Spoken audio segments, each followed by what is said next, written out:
I want to bring in Lisa Boothe now. Lisa, in your opinion, what share of the blame for the mess at FAA, what share of that blame does Buttigieg deserve?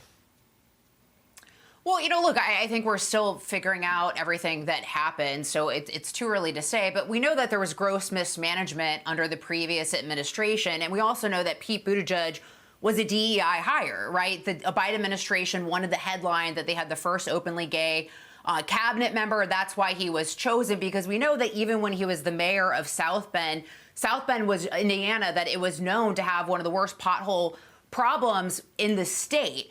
And this is a guy who had a global supply chain crisis under his watch, including parents could not get baby food formula for their children. He had a major train derailment.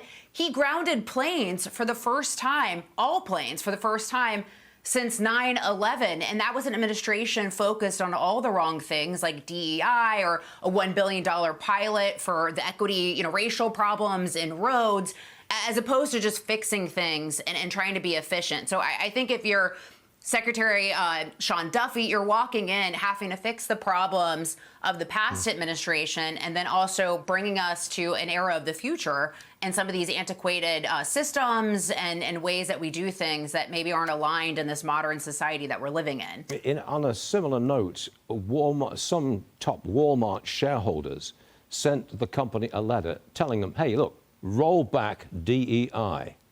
The Democrats are urging them to keep going with DEI. Is this their kind of last stand for this kind of development movement?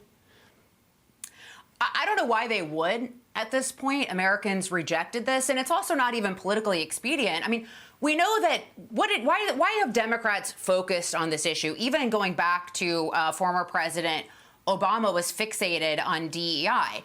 It's failed them. They've lost elections as a result. Even when Obama left office, 54% of Americans thought race relations in the country had gotten worse. You look under the previous administration, Joe Biden lost black voters. His share decreased, rather. He didn't lose them, but his share of support decreased, as well as other minority voters. President Trump's candidate Trump's share of the vote increased with those voters. So they did all of this for political reasons, and it didn't fare well for them, right? And so what we need to fixate on as a country and what the Trump administration's doing is just things working, of just adequate service, of just being the best company, being the best country, excellence. And that's the focus, again, of a merit-based society. It's made a big difference, just 31 days in office, that's for sure. One more for you, Lisa. MSNBC's Jen Psaki slamming Democrats for their messaging. Listen. Which drives me crazy is the way sometimes Democrats talk. It drives me insane. It's like we're in a PhD thesis on political academia, which is not how you win elections. I mean, Democrats, we love people to know that we're smart and that we got our PhD and here we're ready to show you our thesis. And it comes across not only that it's a self-enclosed conversation, it is tremendously dismissive of them, the audience. We're actually talking to ourselves about how important, how smart we are, rather than how to make sure that they understand. Lisa, I've long thought that Democrats look down on the rest of us. They're so smart and we're so dumb. You ever felt that? Well, they don't have a messaging problem, Stuart. They have an insanity problem, and she's a main driver of that.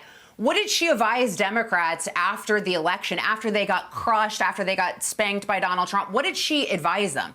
She said to continue pushing for men and women's sports, which is an issue that 80% of Americans disagree with her on, disagree with her and the Democrat Party on. So she wants them to take the position of 20% of America, which is precisely why they lost the election. One of the most impactful ads that the Trump campaign ran across the country in all these swing states was that ad that Kamala Harris is for they, them, I am for you, highlighting her support of taxpayer funding for transgender surgeries for inmates. Right. So all of these issues, Americans, they completely reject, yet she wants the pat on the back at Harvard and Yale and in Hollywood, but not 80% of the country. So I don't know who she thinks she is advising the Democrat Party when all her advice has been wrong and she's been wrong. They don't have a new message. They don't have a leader. They don't have a new message. They don't have new policies to correct the old failures. I don't see where they're going here. Well, they're going to have to figure it out. And we're clearly seeing a party that is lost. However, I always caution this, Stuart. I worked at the NRCC in the 2010 election. The year prior, in 2009, Time magazine said the Republican Party was extinct. And then we went on to win net 63 seats in the House in the 2010 election cycle. So you never know. Elections tend to be a pendulum that swings back and forth.